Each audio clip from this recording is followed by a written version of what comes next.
اعوذ باللہ من الشیطان الرجیم بسم اللہ الرحمن الرحیم واتخذ اللہ ابراہیم خلیلا صدق اللہ العظیم وصدق رسولہ النبی الکریم ان اللہ وملائکتہ یصلون علی النبی یا ایہا الذین آمنوا صلوا علیہ وسلموا تسلیما اللہم صل علی سیدنا و مولانا محمد معدن الجود والکرم وآلہ وبارک وسلم۔ تمام تعریفیں حمد و ثنا اللہ تعالیٰ جل مجدہ الکریم کے لیے۔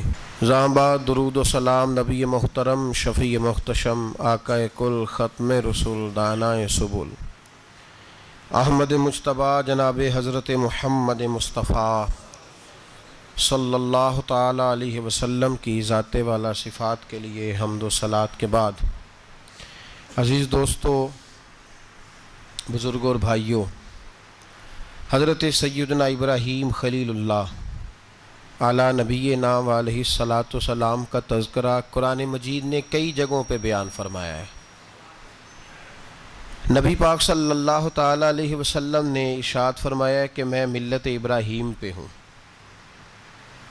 حضرت ابراہیم علیہ الصلاۃ والسلام کے سیرت کو، سوانح کو، ان کی زندگی کے واقعات کو قرآن مجید نے متعدد مقامات پہ بیان کیا ہے۔ انبیاء کرام علیہم السلام 1,24,000 کم و بیش ہوئے، لیکن دین اسلام میں نبی پاک علیہ السلام کی امت میں جو مقام حضرت ابراہیم کا ہے وہ بس انہی کا ہے۔ ان کی زندگی ایک بڑی خوبصورت، بڑی منفرد اور مسلمانوں کے لیے بڑی اسوہ نور دینے والی زندگی ہے۔ نبی پاک صلی اللہ علیہ وسلم نے فرمایا، میں اپنے باپ حضرت ابراہیم کی دعا بن کے دنیا میں آیا ہوں۔ اور پھر محبوب پاک سید عالم صلی اللہ تعالیٰ علیہ وسلم نے اپنی امت میں بھی جناب ابراہیم کے طریقے کو جاری رکھا۔ صحابہ نے قربانی کے بارے میں حضور سے پوچھا، ما ہذہ الاضحیہ، یا رسول اللہ صلی اللہ علیہ وسلم یہ قربانی کیا ہے؟ تو فرمایا، سنت ابیکم ابراہیم، یہ تمہارے باپ حضرت ابراہیم کا طریقہ ہے، یہ تمہارے باپ حضرت، حالانکہ قربانی نبی پاک صلی اللہ علیہ وسلم کا بھی طریقہ ہے، لیکن فرمایا تمہارے باپ حضرت ابراہیم کے ذکر کو باقی رکھا۔ اللہم صلی علی محمد وعلی آل محمد کما صلیت علی ابراہیم وعلی آل ابراہیم، ان کے تذکرے کو باقی رکھا دین کے اندر۔ حضرت ابراہیم بڑی امتیازی شان والے نبی ہیں، بڑی امتیازی شان والے۔ رب کریم کا وہ دوست جس نے کوئی چیز بچا کے نہیں رکھی، ہر شے ہی اپنے رب کی بارگاہ میں پیش کر دی۔ چند چیزوں سے انسان کو بڑا پیار ہوتا ہے، گھر اسے بڑا پیارا ہوتا ہے۔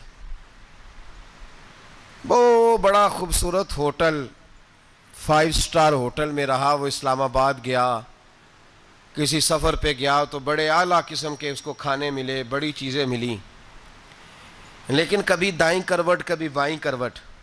تو ساتھ بیڈ پہ دوست تھا تو اس نے کہا، صاحب سو جاؤ، تو اس نے کہا، یار جو مزہ اپنے گھر میں سونے کا ہے وہ کسی اور جگہ تھوڑی ہے۔ گھر بڑا پیارا ہوتا ہے، انسان کو لگاؤ ہوتا ہے، جس بے تکلفی سے، سکون سے، آرام سے انسان اپنے گھر میں وقت بتاتا ہے، کہیں اور مشکل ہو جاتا ہے۔ دوسرا، انسان کو اولاد بڑی پیاری ہوتی ہے، بڑی عجیب شے، نہ ہو تب بھی بڑا دکھ ہے، اور ہونے کے بعد بھی اس کی بڑی آزمائشیں، یہ بڑی ایک میٹھی چیز ہے۔ اولاد ایک بڑا عجیب سا میوہ ہے، پتہ نہیں یہ کس انجیکشن کا نام ہے کہ چھاتی پر چڑھ جائے تو اللہ سکون عطا فرما دیتا ہے، پتہ نہیں کس ٹھنڈی دولت کا نام رب کریم نے اولاد رکھا ہے، بڑی پیاری ہوتی ہے اولاد۔ پھر تیسری چیز، انسان کی اپنی جان ہے، اور یہ اتنی قیمتی شے ہے کہ اللہ کریم نے فرمایا کہ اگر تیری گردن پہ کوئی آدمی پستول رکھ کے، تلوار تیرے گلے پہ رکھ کے کہے نا کہ رب کا انکار کر دے ورنہ مار دوں گا، تو فرمایا وقتی طور پہ میری ذات کا انکار کر پر جان بچا جا۔ اگر تو مرنے کے قریب ہو گیا ہے اور حرام شے کھائے بغیر تو بچ نہیں سکتا، مر جائے گا، تو فرمایا چل تو اس طرح کر، حرام کھا کے جان بچا، پر جان بچانا فرض ہے، ضروری ہے۔ وطن بڑا پیارا، اولاد بڑی پیاری، جان بڑی پیاری، پر حضرت ابراہیم سے رب کریم نے فرمایا چل ابراہیم کوئی چیز دے، تو کہا یا اللہ تینوں ہی تیرے نام پہ قربان کرتا ہوں، تیری ہوئی ساری، ہر شے تیری۔ حضرت ابراہیم نے دین کے لیے، آپ شہر بابل کے قریب پیدا ہوئے تھے، وہاں سے مصر آئے، مصر سے فلسطین آئے، اور فلسطین سے آ کر کے کعبہ آباد فرمایا۔ زندگی سفروں میں گزری، سفر ایک تکلیف والی چیز ہے، پر حضرت ابراہیم نے وطن چھوڑ دیا، گھر چھوڑ دیا۔ جان بڑی عزیز ہوتی ہے اصل میں نا، جب انسان جد و جہد کرتا ہے نا دین کے لیے، تو اس کے راستے میں بڑی چیزیں آتی ہیں، کبھی اولاد، کبھی گھر، کبھی باہر، کبھی حکومتیں، کبھی سیاستیں، کبھی چدراہٹیں، اس کے راستے میں بڑا کچھ آتا ہے اور اسے ہر چیز کو فیس کرنا پڑتا ہے۔ گھر کے اندر بھی جنگ ہوتی ہے اور گھر کے باہر بھی لڑائی ہوتی ہے، یہ آسان ہے ہی نہیں۔ ہم تو خیر ہتھیار چھوڑ کے پھینکنے والے لوگ ہیں، ہم بھولے بھالے لوگ ہیں، ہم کہتے ہیں میں نے تو کہا تھا مہندی نہ کرو، پر بیٹے نہیں مانے، بولے جو ہوئے۔ اسی طرح حالانکہ اگر وہ بیٹا کہے نا کہ ابا جی لاؤ زندگی میں سارا کچھ میرے نام کرو، تو پھر ہم بولے نہیں ہوتے، اور اس وقت ہم تیز ہوتے ہیں، کہتے ہیں یہ کیسے ہو سکتا ہے، ہاتھ کاٹ کے دے دوں۔ اس وقت نہیں، دین کے معاملے میں بولے ہوتے ہیں۔ بیٹا بد مذہب کے پاس جا رہا ہے تو اس وقت ہم بولے بھالے ہیں، کوئی عرض نہیں، لیکن اگر وہ اپنی پسند کی شادی کرے ہمیں کراس کر کے، پھر ساتھ ہی ہم تیز ہو جاتے ہیں۔ تو حضرت ابراہیم نے جب دین کے لیے نکلے تو جد و جہد کی، گھر کے اندر بھی گھر کے باہر بھی۔ آپ کے والد کا نام طارق ہے، وہ توحید پرست تھے، ایماندار تھے، پرہیزگار تھے۔ آپ کے چچا کا نام آزر ہے، وہ بت پرست تھے، بت بیچا کرتے تھے۔ حضرت سیدنا ابراہیم علیہ السلام جب میدان عمل میں نکلے تو حضرت ابراہیم علیہ السلام نے اپنے گھر سے جہاد شروع کیا، لڑنا پڑا۔ گھر کے اصولوں سے، چچا نے جو رواج بنائے ہوئے تھے اس رواج سے ٹکرائے۔ فرمایا میں اپنے گھر کے اندر یہ بت پرستی نہیں ہونے دیں گا۔ چچا کو ایک دفعہ نہیں، بار بار 100 دفعہ سمجھایا۔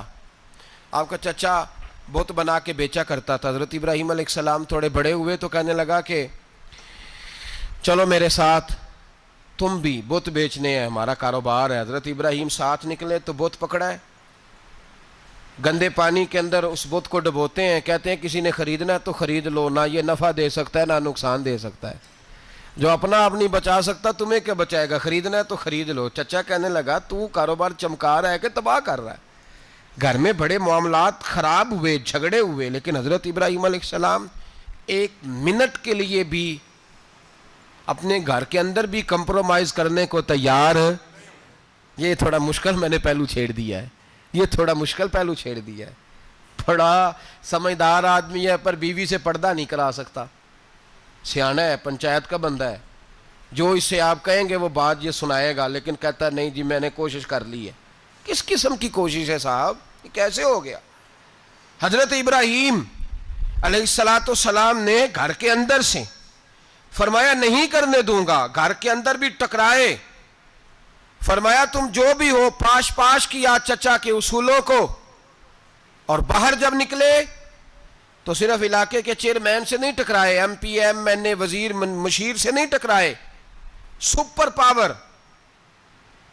نمرود دنیا کا واحد حکمران تھا اس وقت، دوسرا کوئی حکمران ہی نہیں تھا، اکیلے حکمران سے جا کر ٹکرائے، کوئی ساتھ فوج نہیں تھی، کوئی ساتھ ان کے طاقت بظاہر دنیا داری کی کوئی نہیں تھی، پر حضرت ابراہیم جا کے ٹکرائے، اور میرے رسول پاک صلی اللہ علیہ وسلم نے سند بیان کی، فرمایا افضل الجہاد کلمۃ الحق عند سلطان الجابر، فرمایا سب سے افضل جہاد یہ ہے کہ تو ظالم بادشاہ کے سامنے کھڑے ہو کے حق بات بیان کر دے، یہ سب سے بڑا جہاد ہے، یہ سب سے افضل الجہاد کلمۃ الحق عند سلطان الجابر، سب سے بڑا جہاد۔ حضرت ابراہیم کھڑے ہو گئے، سپر پاور سے ٹکرائے۔ یہاں ہم لوگ حکمتوں کا شکار ہیں، دیکھیں گے، کریں گے، سوچیں گے، اور مولوی صاحب کو ویسے کہتے ہیں آپ پرہیز کریں سیاسی باتوں سے. بھئی اللہ کے ہر نبی نے جا کے وقت کے ظالم حکمران کو لتاڑا ہے, للکارا ہے. یہ تو مشن انبیاء ہے. حضرت سیدنا ابراہیم علیہ السلام نے جو اس کو جا کے کہا کہ تو جھوٹ بولتا ہے, تو جھوٹا ہے, تو خدائی کا دعویٰ کرتا ہے, تو بہت بڑا ظالم ہے. اور قرآن مجید نے اس ساری بات کو بیان فرمایا ہے. حضرت ابراہیم علیہ السلام سے کہنے لگا میں رب ہوں. تو آپ نے فرمایا میرا رب تو وہ ہے جو زندہ کرتا اور مارتا ہے. تو پھر آپ حق بات بیان کریں گے تو اللہ مارے گا کہ بندہ مارے گا؟ کچھ بھی نہیں ہوتا, کیونکہ زندگی موت کس کے ہاتھ میں ہے؟ اللہ کے ہاتھ میں. زندگی موت اللہ, کچھ بھی نہیں ہوتا. انسان صحیح سمت کا تعین کرے اور صحیح چلے. حضرت علی شیر خدا سے کسی نے کہا تھا کہ آپ کے بڑی دشمنی ہے, کوئی محافظ رکھ لیں. آپ فرمانے لگے موت خود بہت بڑی محافظ ہے, وقت سے پہلے آتی ہی نہیں. بڑی محافظ ہے, وقت سے پہلے. علامہ نورانی رحمۃ اللہ تعالیٰ علیہ کراچی جیسے شہر میں رہا کرتے تھے, جہاں گام پہ خطرہ تھا.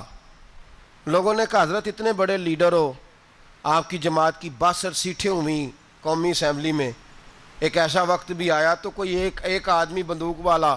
آپ فرمانے لگے مجھے ضرورت ہی نہیں, اس لیے کہ جس خدا رسول کے لیے میں نکلا ہوں وہ خود ہی حفاظت کرنے والے ہیں, ضرورت نہیں ان چیزوں. تو بھائی حضرت ابراہیم ٹکرائے, اور آپ کا انداز کیا ہے؟ جا کے کہا کہ تو نہیں, خدا وہ ہے جو زندہ کرتا. اور اس نے ایک بیوقوفوں جیسی دلیل دی. ایک آدمی کو کل پھانسی دینی تھی تو اس کو بلایا, کہنے لگا تجھے کب پھانسی ہے؟ اس نے کہا کل. کہنے لگا جا تجھے ذات کیا زندگی دی. اس کو چھٹی دے دی. ایک عام آدمی بیچارہ بیٹھا تھا, اس کو پکڑ کے نا کہنے لگا اس کی گردن اڑا دو. کہنے لگا دیکھ لو میں بھی زندہ کرتا اور مارتا ہوں. وہ جو کل مرنے والا تھا میں نے زندہ کر دیا ہے, اور جس کو پتہ ہی نہیں تھا کہ میں نے مرنا ہے اسے پکڑ کے میں نے مار دیا ہے. یہ بیوقوفوں جیسی دلیل ہے. حضرت سیدنا ابراہیم علیہ السلام چاہتے تو اسی وقت دلیل توڑ دیتے کہ تو کیا بیوقوفوں جیسی بات کر رہا ہے. اگر تو زندگی دیتا ہے تو مرے ہوئے میں جان ڈال کے دے جس کو تو نے مارا ہے. لیکن حضرت ابراہیم نے دیکھا کہ بیوقوف ہے. بیوقوفوں سے بحث نہیں ہوتی, دلیل بدل لی جاتی ہے, ان کی عقل کے مطابق بات کی جاتی ہے. حضرت ابراہیم فرمانے لگے میرا رب وہ ہے جو سورج مشرق سے نکالتا ہے اور مغرب میں غروب کرتا ہے. تو اگر رب ہے تو مغرب سے نکال کے مشرق میں غروب کر. فبہت الذی کفر, کافر لاجواب ہو گیا. اس کے پاس اس چیز کا کوئی جواب نہیں تھا. علامہ اسماعیل حقی نے خوبصورت فقرہ لکھا ہے, خوبصورت جان ڈال دی ایک جملہ کہہ کے. حضرت سیدنا علامہ اسماعیل حقی رحمۃ اللہ علیہ فرمانے لگے چونکہ نمرود بیوقوفوں جیسی باتیں کر رہا تھا, اگر وہ یہ کہہ دیتا نا کہ میں سورج کو نکالتا ہوں مشرق سے, میں غروب کرتا ہوں معاذ اللہ مغرب میں نکالتا ہوں, تو آپ اپنے رب سے کہیے کہ وہ مغرب سے نکال کے مشرق میں غروب کرے. علامہ اسماعیل حقی فرماتے ہیں رب کریم کی آواز قدرت تھی. مالک حضرت ابراہیم علیہ السلام کے اس, اگر وہ کہہ دیتا اور حضرت ابراہیم دعا کر دیتے تو رب کریم نے فرشتوں کو تیار بٹھایا ہوا تھا. فرمایا اگر یہ کہہ دے میرے خلیل سے کہ سورج مغرب سے نکال کے مشرق میں غروب کرنا ہے تو تیار رہنا, جس طرح خلیل کہیں گے ویسے ہی کر دیں گے. واتخذ اللہ ابراہیم خلیلا, ابراہیم ہمارا دوست جو ہوا, جیسے کہے گا ویسے کر دیں گے. حضرت سیدنا ابراہیم علیہ السلام کی باتوں کا جب جواب نہ دے سکا, دلیل نہیں بندہ دیتا, پھر لڑائی کرتا ہے, پھر جھوٹے موٹے اعتراض کرتا ہے. دلیل ختم ہوتی ہے تو لوگ ذاتیات پہ اترتے ہیں, کہتے ہیں یہ کھانستا صحیح نہیں, دیکھتا صحیح نہیں. دلیل ختم, اب ذاتیات پہ اترے, کہنے لگے مجھے پتہ چلا ہے کہ یہ فلانی جگہ گیا تھا تو وہاں جا کے اس نے اس طرح کیا ہے. پھر لوگ ذاتیات پہ اترتے ہیں, جب دلیل کا جواب دلیل سے نہیں دے پاتے پھر ذاتیات پر اتر کر حملے کرتے ہیں. حضرت ابراہیم کے دلائل کا جواب نمرود نہ دے سکا تو کہنے لگا کہ اس کو آگ میں ڈال دو. قوم گئی ہوئی تھی ساری, آپ نے بات سنی ہوئی ہے, میں نے صرف اشارہ دینا ہے, میلے پہ. تو حضرت سیدنا ابراہیم علیہ السلام نے سارے بت توڑ دیے, کلاڑا بڑے بت کی گردن پہ رکھا. واپس آئے, کہنے لگے بت کس نے توڑے ہیں؟ تو فرمایا اس سے پوچھ لو جس کی گردن پہ کلاڑا ہے. کہنے لگے یہ تو بول ہی نہیں سکتا. تو فرمانے لگے بڑے بیوقوف ہو, جو بولتا ہی نہیں, سنتا ہی نہیں, اپنا آپ نہیں بچا سکتا, اس کی پوجا کرتے ہو. کہنے لگے پکڑو, دلیلیں ختم ہو گئی, اس کو آگ میں ڈالو. بہت بڑی حویلی 45 فٹ مربع پہ مشتمل ایک حویلی بنائی گئی اور 45 فٹ اونچی. مختلف روایات علامہ اسماعیل حقی کہتے ہیں کہ 3 مہینے تک نمرود نے کہا کہ اس کے اندر لکڑیاں ڈالو. لوگ پوچھنے لگے کتنی دنیا جلانی ہے؟ کہنے لگا بندہ تو ایک جلانا ہے پر بندہ بڑا تگڑا ہے, ایک بندہ. 3 مہینے لکڑیاں ڈالی گئیں. اور لوگوں کی جو تہمات ہوتی ہیں نا وہ بڑی عجیب ہوتی ہیں. تہمات میں نے بڑی تفصیل سے رمضان المبارک میں گفتگو کی تھی. بدشگونی تہمات لوگ لیتے ہیں. اس وقت بھی لوگ تہمات کا شکار ہو گئے. عقیدہ بگڑ جاتا ہے تو وہ عجیب و غریب باتیں کرنے لگتا ہے. تہمات کا شکار ہو گئے. بیبیاں نظر مانتی, میں بیمار ہوں اگر صحیح ہو گئی تو اتنے من لکڑی دوں گی حضرت ابراہیم کی آگ جلانے کے لیے. ایک عورت لے کے جا رہی ہے لکڑیاں, تو ایک نیک دل آدمی نے اس سے پوچھا کہاں جا رہی ہو؟ کہنے لگی میں نے منت مانی تھی تو حضرت ابراہیم علیہ السلام کو معاذ اللہ جلانے کے لیے لکڑیاں لے کے جا رہی ہوں. تو وہ رب کریم کے بندے کہنے لگے تو ڈھونڈتی رہے گی تجھے وہ جگہ ملے گی نہیں. وہ بی بی کئی مہینے گھومتی رہی, جگہ ہی نہیں ملی جہاں لکڑیاں ڈالنی, ماری گئی. تہمات کا شکار ہوئے بہت سارے لوگ. تہمات کا بھائی, تہمات دین کے اندر منع ہے. تہمات دین میں کوئی نظر ماننا, کوئی کسی بزرگ کے مزار پہ جا کے سالے ثواب کے لیے کوئی چیز ماننا, یہ تو درست ہوا. لیکن غیر شرعی نظریں مان لینا کہ میں آگ کے گرد چکر لگاؤں گا, میں جناب وہاں جا کے یہ والا تماشا کروں گا, میں دھاگا باندھوں گا, میں رسا کاٹوں گا, میں وہاں گندے اور سے پانی پیوں گا, ان کی شریعت اجازت, یہ تہمات ہیں, بدشگونی ہے. دین میں ان کی کوئی گنجائش. آپ نظر ماننے سے پہلے بھی کسی عالم سے رابطہ کریں کہ میں منت مانگنے لگاؤں تو کیسے ماننی چاہیے, اس کا طریقہ پوچھیں. ایسے ہی غلط چیز کی منت تھوڑی مان لی جائے گی. بہرحال آمدام برسر مطلب حضرت ابراہیم کے لیے آگ جلائی گئی. 45 فٹ اونچی آگ ہے, پرندہ بھی اوپر سے گزرتا ہے تو نیچے گر جاتا ہے جل کے. اتنے دن لگا کے آگ جلائی گئی. اب حضرت ابراہیم کو جلایا جانے لگا ہے. یہاں تو موجیں ہیں نا, جو کسی ادارے کا سربراہ ہے اس کے لیے موج ہے, کسی جگہ آفیسر بن گیا تو موج ہے, پیر صاحب کے لیے موج ہے, علامہ صاحب کے لیے موج ہے, خطیب صاحب کے لیے موج ہے. جلنا کس کو پڑتا ہے؟ وہ علی کوئی نہیں رہا اللہ ماشاء اللہ. وہ لوگ گزر گئے جو تکلیفیں سہ کے کام کرتے تھے, گزر گیا زمانہ. حضرت سیدنا ابراہیم علیہ السلام کو جلایا جانے لگا ہے تو اب اتنی بڑی آگ ہے تو ڈالیں کیسے؟ شیطان نے تجویز دی کہ منجنیق بناؤ. منجنیق, بڑے بڑے بانس باندھ کے ان کے نیچے رسا باندھو. وہ جس طرح جھولنے کے لیے جھولا بنایا جاتا ہے, اس طرح ایک منجنیق پرانے زمانے میں اس میں پتھر رکھ کے پھینکے جاتے تھے دشمنوں پہ. وہ منجنیق بنائی گئی کہ دور سے حضرت ابراہیم کو پھینکیں گے. ہاتھ حضرت ابراہیم کے باندھ دیے, پاؤں مبارک باندھ دیے. پوری زمین پہ ایک نام لینے والا خدا کا, اور اس کو آج رسیوں میں جکڑا ہوا ہے. جب پھینکا جانے لگا نا آگ میں, حوریں رونے لگیں, فرشتے تڑپنے لگے, اے اللہ یہ کیا ہونے لگا ہے؟ ایک تیرا خلیل اور وہ بھی آگ میں. فرمایا جاؤ جا کے اس سے کہو اگر تمہاری مدد لیتا ہے تو اسے بچاؤ. ہوا کا فرشتہ آیا, کہا ابراہیم اگر تو کہے.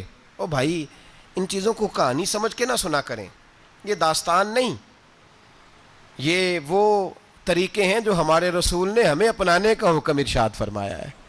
جو عقیدے, یہ وہ نظریات ہیں جو ہمیں اوڑھنے کو کہا گیا. اپنے رب کریم کی رضا پہ راضی رہنے کے یہ وہ خوبصورت مواقع ہیں صوفیاء نے جن کو بنا کر سمجھا کر ہم تک پہنچایا ہے. یہ ہے اہل طریقت کی باتیں. وہ کہتے ہیں یار جس حال میں رکھے راضی رہنا ہے. حضرت ابراہیم علیہ السلام کو پھینکا جا رہا ہے, فرشتہ آیا, اے اللہ کے خلیل اگر حکم دو تو اتنی ہوا چلاؤں کہ نمرودی جل جائیں سارے, آگ ان پہ پھینک دی جائے. آپ نے فرمایا تو جا, تجھ سے مجھے کوئی کام نہیں. تھوڑی دیر کے بعد پانی کا فرشتہ آیا, کہا حضور اتنی بارش برساؤں گا کہ آگ بجھ جائے گی. فرمایا تو جا, تجھ سے کوئی کام نہیں. اب جب منجنیق میں رکھ دیے گئے, آگ میں جانے کا لمحہ ہے, تیاری ہے, حضرت جبریل امین حاضر خدمت ہوئے. کہا ابراہیم کوئی حاجت؟ فرمایا تجھ سے کوئی نہیں. کہا چلو مجھ سے نہیں تو رب کریم سے ہی بات کر لو, مجھے پتا ہے میں چھوٹا ہوں, آپ مجھ سے مدد کیوں لوگے, رب کریم سے ہی بات کر لیں. تو حضرت ابراہیم کہنے لگے جبریل یہ بتا, رب کو نہیں پتا اس کا خلیل کس حال میں ہے, اسے نہیں پتا میں کس حال میں ہوں. میرے ہاتھ بندے ہیں، پیر بندے ہیں آگ میں، اسے نہیں پتا؟ بتایا تو اسے جاتا ہے جسے خبر نہ ہو۔ تو اگر اسے پتا ہے تو اگر وہ جلانے پہ راضی ہے تو میں بھی جلنے کو تیار ہوں، میں تیار ہوں۔ اسے کہو ٹھیک ہے۔ حضرت سیدنا ابراہیم علیہ السلام کو منجنیق میں ڈال کے جو پھینکا آگ میں، یا نار کونی بردم و سلام علی ابراہیم، اللہ نے فرمایا اے آگ میرے ابراہیم پہ ٹھنڈی بھی ہو جا اور سلامتی والی بھی ہو جا۔ حضرت ابراہیم کو 2 فرشتوں نے بٹھا دیا زمین پہ، پھول کھلے ہیں، کونپلیں مہک رہی ہیں، کلیاں خوشبو دے رہی ہیں۔ حضرت ابراہیم نے سر سجدے میں رکھ دیا، سبحان اللہ والحمد للہ ولا الہ الا اللہ واللہ اکبر۔ حضرت ابراہیم اللہ کی تسبیح پڑھنے لگے، رب کریم کا شکر بجا لانے لگے۔ نکلے وہاں سے، کچھ دن گزر گئے، نکلے، حکم ہو گیا ابراہیم علاقہ چھوڑ دو۔ حضرت ابراہیم علیہ السلام وہاں سے نکل کے مصر آئے، چچا کے پاس ٹھہرے۔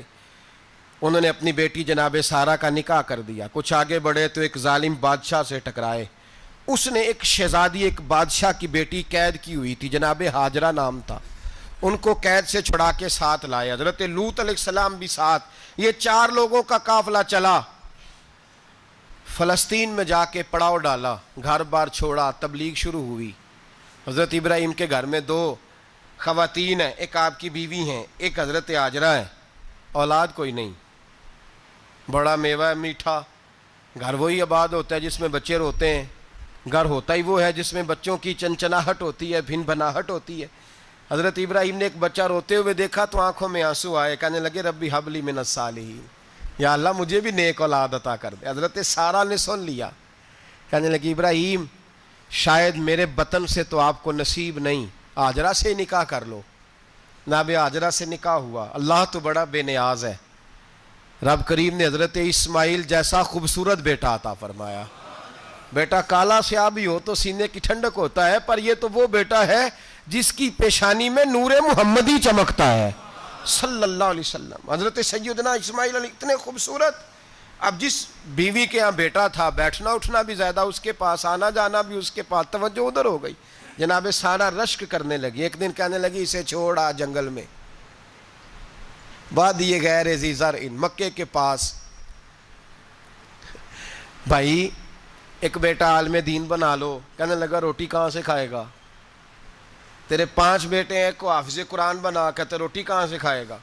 وہ بچہ بھی کہتا ہے میں کہاں سے کھاؤں گا؟ حضرت ابراہیم علیہ السلام تو چند مہینے کا بچہ چھوڑ آئے، تو کہاں سے روٹی کھائی حضرت اسماعیل نے؟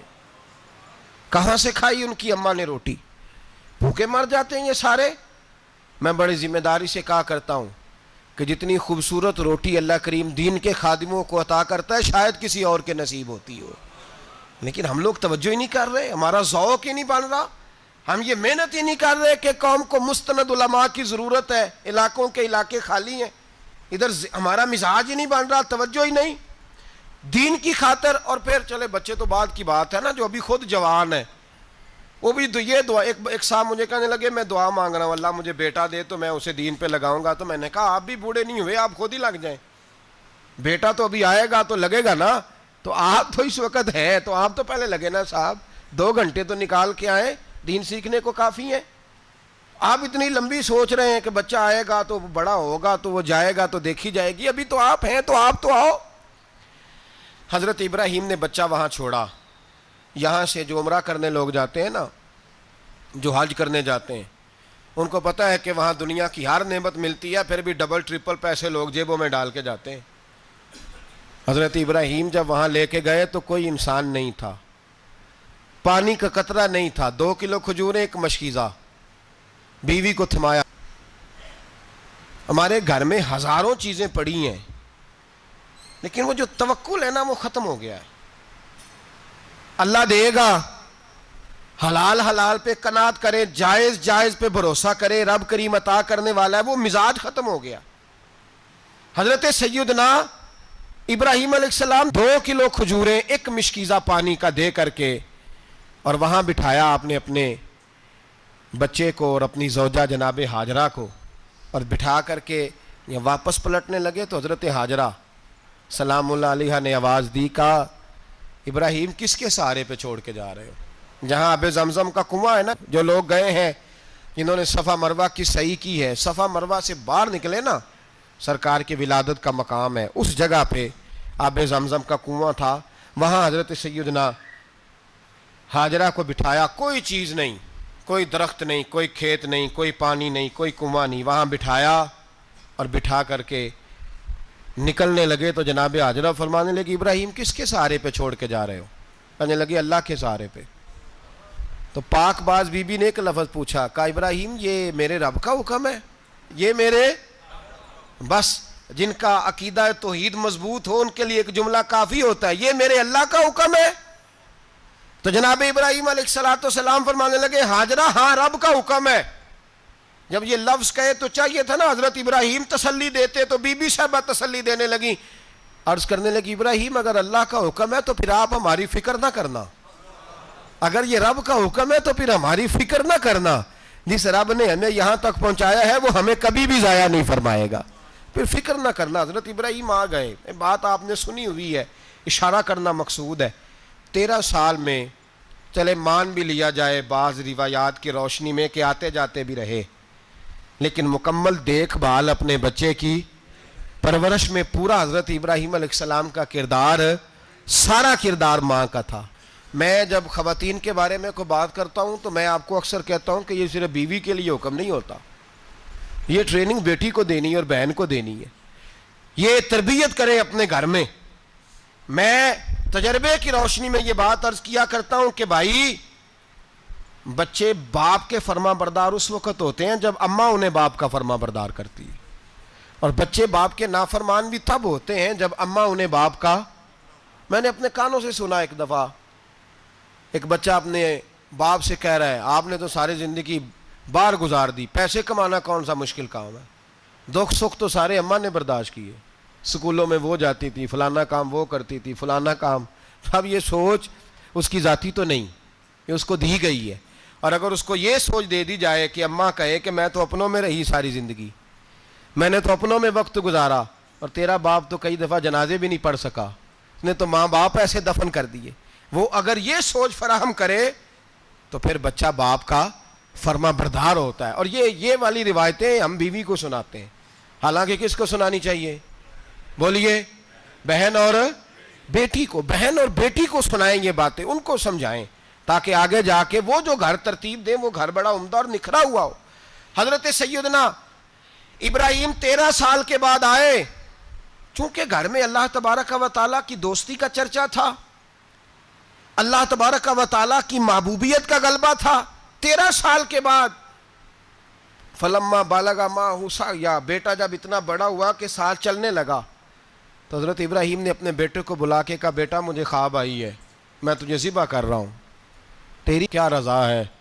تو حضرت اسماعیل کہنے لگے یا ابت افعل ما تؤمر، ابا جی اللہ جیسے حکم دیتا ہے میرے ساتھ ویسے ہی کریں، جیسے اللہ حکم دیتا ہے ویسے ہی، بولیے، ویسے ہی کریں۔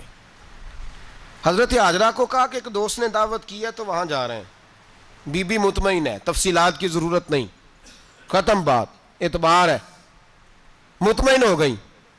شیطان پیچھے سے آیا اماں کے پاس، ذرا تھوڑی دیر کے لیے تصور جمائیے، یہاں تو پڑوسن آ کے کوئی بات بتا دیتی ہے خاوند کے بارے میں تو کئی مہینے جھگڑا جاری رہتا ہے، پڑوسن محلے دار۔ شیطان نے آ کے بتایا لفظ کیا ہے؟ کہا حضرہ تمہیں پتہ ہے کہاں جا رہے ہیں؟ کہا دوست کی دعوت میں۔ تو کہنے لگے دوست کون ہے؟ رب کریم، اور ابراہیم کا خیال ہے کہ اس رب نے مجھے حکم دیا ہے کہ میں ذبح کروں۔ تو حضرت ہاجرہ کہنے لگی کبھی باپ بھی بیٹا ذبح کرتے ہیں؟ تو شیطان کہنے لگا ان کا خیال ہے کہ ان کے رب نے حکم دیا ہے۔ تو جناب ہاجرہ فرمانے لگی اگر رب نے حکم دیا تو پھر تو مجھے شیطان لگتا ہے، تو مجھے شیطان لگتا ہے۔ کہا کیا مطلب؟ فرمانے لگی اگر رب کریم کا حکم ہے تو میرے پاس ایک اسماعیل ہے، اگر 1000 بھی ہوتے میں سارے اللہ کے راستے میں پیش کر دیتا، دے دیتی، مالک کا ہی تو ہے سارا کچھ، اسی کا ہے، اس میں لیت اللہ کی کیا گنجائش؟ حضرت سیدنا ابراہیم علیہ السلام نے بیٹے کے حلق پہ چھری رکھ بھی دی اور چھری چلا بھی دی، رکھ بھی دی، اور وہ تو اللہ کریم نے فرمایا یا ابراہیم قد صدقت الرؤیا، ابراہیم تو نے خواب سچا کر دکھایا، وہ قیامت تک تیرا نام رہے گا۔ حضرت ابراہیم نے وطن بھی دیا، جان بھی دی، بیٹا بھی، اللہ کریم نے دمبے دیے، فرمایا یہ فدیہ ہے، اب یہ قربانی قیامت تک حضرت ابراہیم کے طریقے کے مطابق جاری ہے. حضرت ابراہیم بہت بڑے مہمان نواز تھے, بہت بڑے. آپ جب مصر میں قیام تھا تو بڑے بڑے لمبے چوڑے لنگر پکتے تھے, لوگ آیا جایا کرتے تھے, بڑا تفصیل کے ساتھ کھانا ہوتا تھا. مہمان نوازی آپ کی خاص صفت مبارکہ ہے. ہمارے ہاں بھی مہمان نوازی ہوتی ہے امیروں کی, بلکہ اب تو مہمان نوازی اس طرح کی ہے کہ کل تیری میرے پاس دعوت ہے اور پرسوں میری تیرے پاس ہے. وہی امیروں میں وہ چکر رہتا ہے, پارٹیاں دوست ایک دوسرے کو ڈالتے ہیں, تیری طرف پارٹی تیری طرف. اور اسی انداز میں اب یہ عید آئے گی نا, ٹکا پارٹیاں ہوں گی جگہ جگہ. اور لوگ سوال پوچھنے لگے ابھی سے, کہتے ہیں قربانی کا کتنا گوشت گھر رکھنا جائز ہے, قربانی کا کتنا گوشت گھر رکھنا جائز ہے؟ سارا ہی جی. اس لیے فریزر لے لے, فریج سے نہیں کام چلے گا. سارا ہی جہاز گھر رکھنا سارا ہی جائز ہے, رکھ لیں. او خدا کے بندے, قربانی وہ بندہ دیتا ہے جو سارا سال ہی گوشت کھاتا ہے. صحیح کہہ رہا ہوں؟ قربانی صاحب نصاب صاحب استطاعت بندہ دیتا ہے نا, تو وہ سارا سال ہی گوشت, تو سارا گھر میں رکھنا بھی جائز ہے, لیکن سارا دے دینا بھی. تو جو آ رہی ہے اس پہ کیوں توجہ کرتے ہو, جو دوسرا جائز ہے اس پہ کیوں نہیں عمل کرتے؟ سارا تقسیم کر دیں, بات ختم ہوئی. یقین کریں, محرم میں جا کے دوست ٹیلی فون کر کے سوال پوچھتے ہیں, کہتے ہیں صاحب سنا ہے قربانی کا گوشت محرم میں کھانا جائز نہیں. میں کہ نہیں, ربیع الاول چ بھی جائز جے, رجب رمضان تک کھاؤ, کوئی بندہ نہیں منع کرتا. اس لیے کہ کسی کو دینا تو پسند ہی نہیں. یا پھر اس میں سے جو خاص چیزیں ہیں وہ اپنی فریج میں, اور باقی جو ہے وہ دوسروں کے لیے. یہ کیا طریقہ ہے ہمارا؟ اور اسی پہ عمل ہے. اللہ تبارک و تعالی ہمیں سمجھنے کی توفیق عطا فرمائے. حضرت ابراہیم بہت بڑے مہمان نواز تھے. صرف قربانی نہیں دیتے تھے, سارا سال بہت سارا لنگر, بہت سارا کھانا پینا, بہت ساری چیزیں جاری رہتی تھیں. اور جتنے غریب لوگ تھے فلسطین کے, ان کو پتا تھا کہ حضرت ابراہیم علیہ السلام کا لنگر جاری ہے. فلسطین میں جب آپ کا قیام تھا, ایک دفعہ ڈھیروں مہمان آ گئے اور کھانے کو کوئی چیز نہیں. حضرت سارہ اور جناب ہاجرہ دونوں اس وقت موجود تھیں. وہ کہنے لگی ابراہیم بہت سارے مہمان آ گئے ہیں تو کیا کریں؟ جناب سارہ کہنے لگی کس طرح کر کے ان کی مہمان نوازی کرنی. اور حالات یہ ہیں کہ قحط پڑا ہوا ہے فلسطین میں, مصر میں, دور دراز علاقوں میں. تو حضرت ابراہیم کہنے لگے یہ اللہ کے مہمان ہیں اور ہمیں رب کریم کا بندہ سمجھ کے آ گئے ہیں, اللہ ہی بندوبست کرے گا. فرمانے لگے میرا مصر میں ایک دوست ہے, وہ قحط کے دنوں میں غلہ جمع کر لیتا ہے, میں اس کی طرف پیغام بھیجتا ہوں, مجھے امید ہے وہاں سے غلہ ملے گا. 2 3 5 اونٹ والے غلام بلائے اور ان کو کہا کہ جاؤ غلہ لے آؤ مصر کے دوست سے. وہ لوگ کہتے ہیں ہم غلہ لینے گئے, وہاں جب پہنچے تو حضرت ابراہیم خلیل اللہ علیہ السلام کا پیغام دیا تو آپ کا وہ دوست کہنے لگا غلہ تو بے شمار تھا, مجھے خبر نہیں تھی کہ حضرت ابراہیم کا پیغام آئے گا, تو میں تو سارا تقسیم کر چکا ہوں, لوگ لے گئے, اب تو کوئی شے نہیں. اب وہ خالی آ گئے 5 کے 5 اونٹ. جب خالی آئے تو حضرت ابراہیم کی حویلی کی دیواریں چھوٹی چھوٹی تھیں. ان غلاموں میں سے, خادموں میں سے, آپ کے ان چاہنے والوں میں سے ایک کہنے لگا یار وہ غریب تو انتظار کر رہے ہوں گے کہ غلہ لینے گئے ہیں, ہمیں روٹی ملے گی. چھوٹی چھوٹی دیواریں ہیں, وہ جب دیکھیں گے نا خالی آ گئے تو انہیں تکلیف ہوگی. اس طرح کرو بوریوں میں ریت بھر لیتے ہیں, ریت بھر کے لے جاتے ہیں, بعد میں اندر رکھ کے انہیں سمجھا بہلا لیں گے یا حضرت ابراہیم کو بتائیں گے, وہ خود ہی ان لوگوں کی دل جوئی فرمائیں گے. اب غلہ کی جگہ ریت بھر کے اونٹوں پہ رکھ کے لائی گئی. لا کے بوریاں جب رکھ دی گئیں, حضرت ابراہیم علیہ السلام دوپہر کے وقت آرام فرما رہے تھے. بی بی سارہ اٹھی, کہتی ہیں جب میں نے دیکھا نا کہ بوریاں پہنچ گئی ہیں تو گئی, غلام کو ساتھ لیا اور اس کو جب کھولا نا تو کہتی اتنی حسین گندم میں نے پہلے کبھی دیکھی نہیں تھی, اتنا پیارا دانہ میں نے کبھی ملاحظہ ہی نہیں کیا تھا. فرماتی ہیں جب اس کو پیس کر چکی میں روٹیاں پکائیں تو خوشبو دور دور تک پھیل گئی, اعلیٰ غذا بنی, بڑے بڑے کھانے بیبیوں نے مل کے پکائے, چن دیے گئے. حضرت ابراہیم اٹھے تو لوگ کھانا کھا رہے ہیں, سجدہ شکر ادا کیا, اور جب سجدے میں گئے تو وحی آنے لگی, پھر رونے لگے. جب پلٹ کر باہر تشریف لائے تو جناب سارہ کہنے لگی ابراہیم تمہارا مصری یار بڑا اچھا ہے, اس نے اتنی اعلیٰ گندم بھیجی ہے کہ اتنی تو میں نے پیاری گندم کبھی دیکھی نہیں. جناب ابراہیم مسکرائے, فرمانے لگی سارہ یہ مصری یار نے نہیں بھیجی، یہ میرے عرشی یار نے بھیجی ہے، یہ میرے عرشی یار نے بھیجی ہے۔ بھائی مہمان نوازی مزاج تھا، ہاتھ لٹا دینا مزاج تھا، دوسروں کی اشک شوئی مزاج تھا۔ حضرت ابراہیم علیہ السلام کا طریقہ ہے قربانی، حضور نے ان کا طریقہ بیان کیا۔ اگر سال کے بعد قربانی دینا ان کا طریقہ ہے تو سارا سال غریبوں کو روٹی دینا بھی حضرت ابراہیم کا طریقہ ہے، سارا سال غریب کی نوکری کرنا یہ بھی حضرت ابراہیم کا طریقہ ہے، بھوکے کو کھانا کھلانا یہ بھی۔ میرے مصطفیٰ کریم سید عالم صلی اللہ علیہ وسلم سے صحابہ نے پوچھا حضور بہترین مسلمان کون ہے؟ بہترین مسلمان؟ تو حضور نے فرمایا جو سلام لینے میں پہل کرے اور غریب کو روٹی کھلانے میں سب سے اچھا ہو، وہ بہترین مسلمان ہے، زبردست مسلمان۔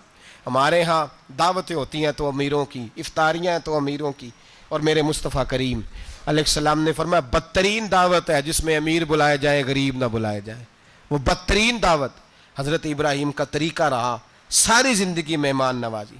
اور دوسرا ان کا مزاج تھا، اللہ سے پیار ہو گیا تھا نا، جب رب کریم سے محبت ہوتی ہے نا اور محبت کا احساس ہوتا ہے دل میں، پھر سجدے لمبے ہوتے ہیں۔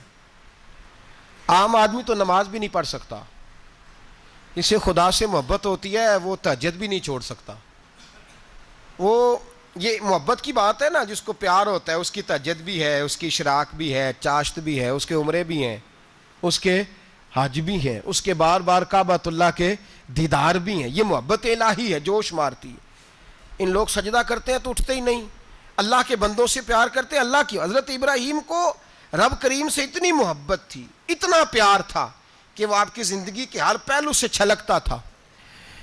ایک وقت ایسا آیا کہ اللہ تعالیٰ نے حضرت ابراہیم کو بہت زیادہ مال عطا فرمایا، اتنے اونٹ گنے نہیں جاتے، گائیں اتنی زیادہ کہ شمار نہیں ہوتی، بکرے بکریاں اتنی زیادہ کہ شمار، بہت زیادہ مال اللہ نے عطا فرمایا۔ اور ابھی کچھ عرصہ پہلے آپ پیچھے جائیں نا تو جو لفظ مال تھا وہ روپے پہ تو بولا ہی نہیں جاتا تھا، وہ جانوروں پہ بولا جاتا تھا۔ بہت زیادہ مال اللہ نے دیا، بکریاں، گائیں، اونٹ، بیل، بڑا کچھ۔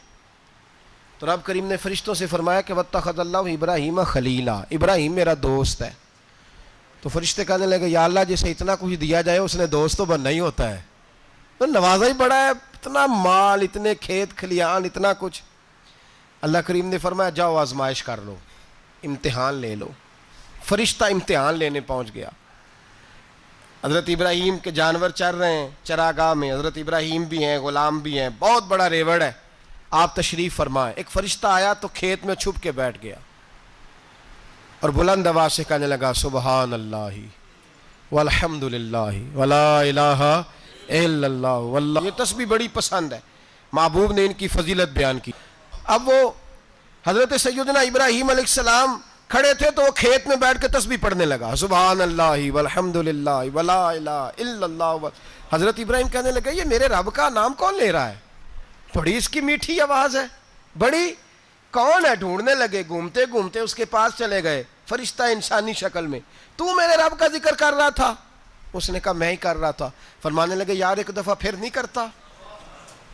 تو کہنے لگا ابراہیم پہلے تو میں اپنی مرضی سے کر رہا تھا، تو کہتا ہے تو پیسے لگیں گے، پیسے ہیں تو کر دیتا ہوں۔ حضرت ابراہیم کہنے لگے بول تو کیا لے گا؟ میرے اللہ کا ذکر سنانے کا کیا لے گا؟ کہنے لگا جتنی بکریاں آپ چرا رہے ہیں ساری دے دے تو میں اللہ کا ذکر سنا دیتا ہوں۔ اور آپ نے فرمایا بس جا تیری ساری ہوئی، میرے رب کا ذکر سنا۔ اور پھر شروع ہو گیا سبحان اللہ الحمد للہ ولا الہ الا اللہ واللہ اکبر۔ حضرت ابراہیم علیہ السلام کیف میں یار پھر ذرا سنا، نہ علماں وچ پھسا سانو، تو یار دی گل سنا سانو، ذرا دوبارہ سنا۔ پھر سنایا، ایک دفعہ پھر کہا، فرشتہ کہنے لگا بس جی آپ کے پیسے پورے ہو گئے۔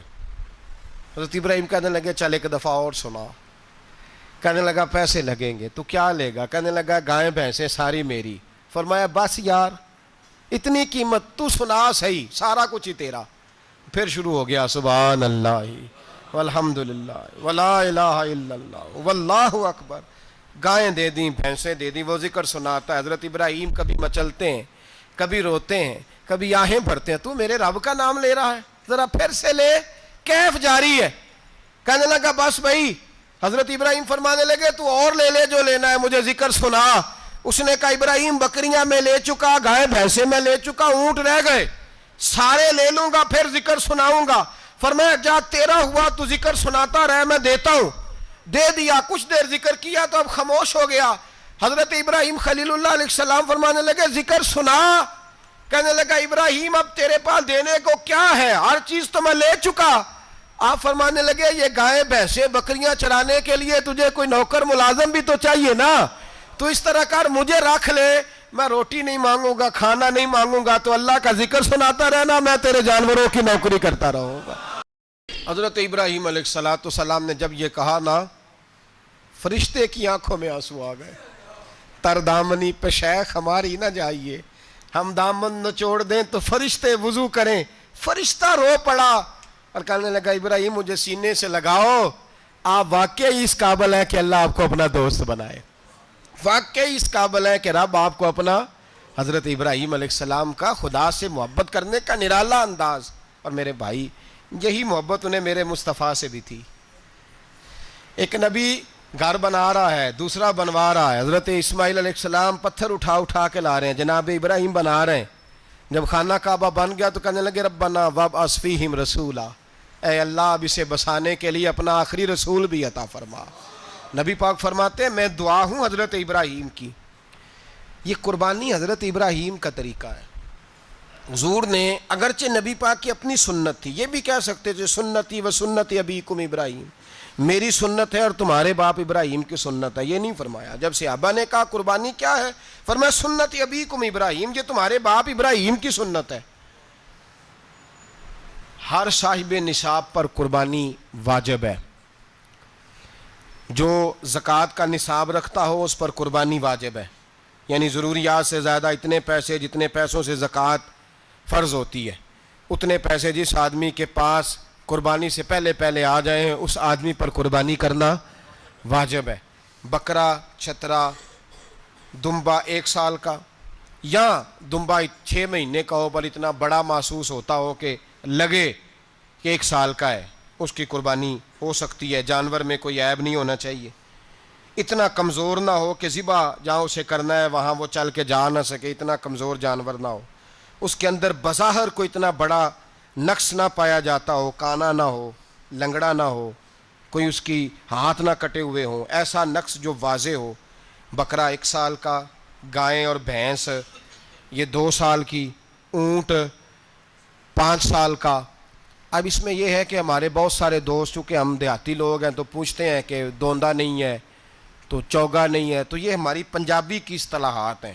پنجابی کی شریعت اسلامیہ نے سال بتائے ہیں, یہ تو ہم نے اپنی آسانی کے لیے یا دیہاتوں میں جو ماحول تھا اس طرح کا جانور لیں, خوبصورت جانور لیں. جو نصاب ہے وہ بھی میں نے آپ کو بتایا, لیکن ایک اور پہلو بھی ہے. نبی پاک صلی اللہ علیہ وسلم پہ زکوٰۃ کبھی فرض نہیں ہوئی, کبھی حضور پہ زکوٰۃ فرض نہیں ہوئی. نبی پاک صلی اللہ علیہ وسلم کے پاس اتنا سرمایہ کبھی اکٹھا ہوا ہی نہیں کہ زکوٰۃ فرض ہو. لیکن نبی پاک کے صحابہ فرماتے ہیں کہ مدینے کے 10 سالوں میں اللہ کے رسول نے ہر سال قربانی فرمائی ہے, ہر سال قربانی دی. اور جس سال حضور حج کرنے گئے اس سال اللہ کے نبی نے 63 اونٹ ذبح فرمائے. اور حضور صلی اللہ علیہ وسلم جب اونٹ ذبح کرنے لگتے نا تو صحابہ کہتے ہیں اونٹ خود دوڑ کے حضور کے سامنے آ کے لیٹ جاتا, اور نبی پاک اسے ذبح کرتے اور فرماتے ہیں ایک دوسرے کو دھکے دیتے اونٹ کے, پہلے میں نے جانا ہے ذبح ہونے کے لیے, پہلے میں نے. انہیں پتا تھا کہ جو مصطفیٰ کے ہاتھوں ذبح ہوگا وہ تو دائمی زندگی پا جائے گا, یہاں بھی وہاں بھی زندہ. 63 اونٹ ذبح کیے. ایک اونٹ میں کتنی قربانیاں ہوتی ہیں؟ 7. اب 63 کو 7 سے ضرب دو گے تو کتنی بنے گی؟ اور پھر نبی پاک صلی اللہ علیہ وسلم نے 10 سال مدینہ منورہ میں قربانی دی, ہر سال. اب وہ 63 اونٹ, ایک اونٹ میں 7 قربانیاں, ہر سال یہاں قربانی. اور مولا علی شیر خدا فرماتے ہیں نبی پاک 2 قربانیاں دیتے. میں نے کہا حضور 2 جانور ذبح کر رہے ہیں آپ, تو حضور نے فرمایا ایک میری طرف سے ایک میری امت کی طرف سے, غریبوں کی طرف سے. اور حضرت علی کو حضور نے وصیت فرمائی تو 2 دیا کرے گا. یا رسول اللہ صلی اللہ علیہ وسلم میں غلام ہوں, خادم ہوں. حضور نے فرمایا علی ایک تو نے اپنی دینی ہے, ایک میری طرف سے دینی ہے. 2 قربانیاں. مولا علی نے بھی ساری زندگی 2 قربانیاں دی. حضرت علی بھی مال کے نصاب نہیں تھے, اپنا مکان ہی نہیں تھا, کوئی کاروبار نہیں تھا, کئی دن فاقے رہتے تھے. پر قربانیاں کتنی دیتے تھے؟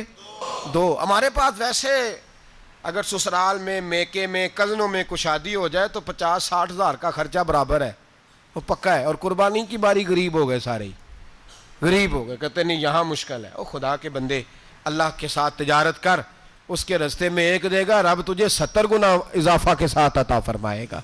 قربانی مال کے نصاب پہ ہے، کوشش کیا کریں کہ اللہ کے رستے میں جب دینا ہو پھر لیت اللہ سے بچیں، خوبصورت جانور لائیں۔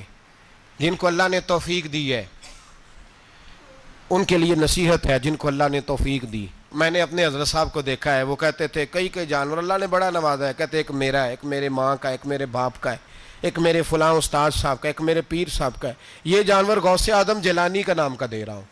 اور پھر ایک بڑا خوبصورت جانور بندھا ہوتا اور حضرت خود ان کو چارہ ڈال رہے ہوتے، تو حضور یہ کیا ہے؟ فرمانے لگے یہ میں رسول اللہ کے نام پہ قربان کروں گا، یہ نبی پاک کے نام پر قربان کیا جائے گا۔ جن کو اللہ نے حیثیت دی ہے وہ کوشش کریں اپنے محبوب کی طرف سے بھی قربانی کریں، نبی پاک کے نام کی قربانی دے، خوبصورت سا جانور پیارا، پھر اس کی خدمت ہو، پھر اس کی قربانی دی جائے اور نبی پاک کے نام پر قربانی دی جائے۔ حضور نے خود وصیت فرمائی حضرت ابو بکر صدیق کو، قربانی بڑا حسین عمل ہے، اور میرے نبی پاک صلی اللہ علیہ وسلم نے ناراضگی بھی فرمائی، ذرا خوگر حمد سے تھوڑا سا گلا بھی سن لے۔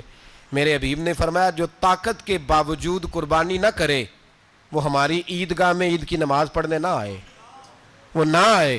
اور یا رسول اللہ جو کرے گا، فرمایا قربانی کے جانور کا خون کا قطرہ بعد میں زمین پہ گرے گا، اللہ اس کے سارے گناہ پہلے معاف فرما دے گا، اللہ اس کے سارے گناہوں کو بخشے گا۔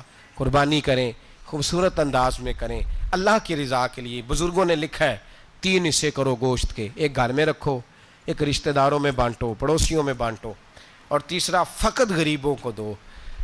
لیکن میں اکثر یہ سوچتا ہوں کہ ہمارے ہاں قربانی کرتا ہی وہ ہے جن کے گھر میں ہر جمعرات کو چھوٹا گوشت پکتا ہے، اور جن کے گھر میں ہفتے میں 3 دفعہ مرغی کا گوشت پکتا ہے، وہی تو قربانی دینے کے قابل ہوتے ہیں۔ تو وہ بھی اگر قربانی کے بکرے میں سے بھی تیسرا رکھنا چاہیں تو اجازت تو ہے، میں نے کہا سارا رکھنے کی بھی اجازت ہے، لیکن اگر آپ مہربانی کریں، کوشش کریں کہ یار ہم تو سارا سال ہی کھاتے ہیں، اور ہمارے یہاں جو گوشت تقسیم ہوتا ہے نا وہ بھی باری لگی ہوئی ہے، ادھر سے پلیٹ آئی تھی گوشت کی تو ادھر سے بھر کے چلی گئی، بھئی اس نے کی ہے، اس کو بار بار گوشت دینے کا کیا مطلب ہے؟ آپ یہ دیکھیں عزیزوں میں، رشتہ داروں میں، اور میں اگر تھوڑا سا آپ کی توجہ کرانے میں کامیاب ہو جاؤں تو سفید پوش لوگوں کو دیکھیں، کچھ سفید پوش ہیں، سفید پوش جن کے اوپر قرضے ہیں، بیماریوں نے جکڑ لیا ہے، گھر میں بڑے بڑے سخت مریض آ گئے ہیں، سفید پوش پہلے دیا کرتے تھے۔ آپ ان سے پوچھتے ہیں صاحب قربانی، تو بات کو ٹالتے ہیں، وہ کہتے ہیں سوچ رہا ہوں کوئی حصہ ڈال جائے، پردہ پوشی کرتے ہیں، کہتے ہیں کہیں حصہ رکھا ہوا پردہ پوش۔ اکثر وہ لوگ قربانی نہیں دے پاتے، اکثر دیا کرتے تھے اب نہیں دے پا رہے، کیوں؟ اس لیے کہ مشکلات ایسی آ گئیں۔ ان لوگوں کا خیال کریں، ان کے گھروں تک گوشت پہنچا کے آئیں، ان پر توجہ کریں۔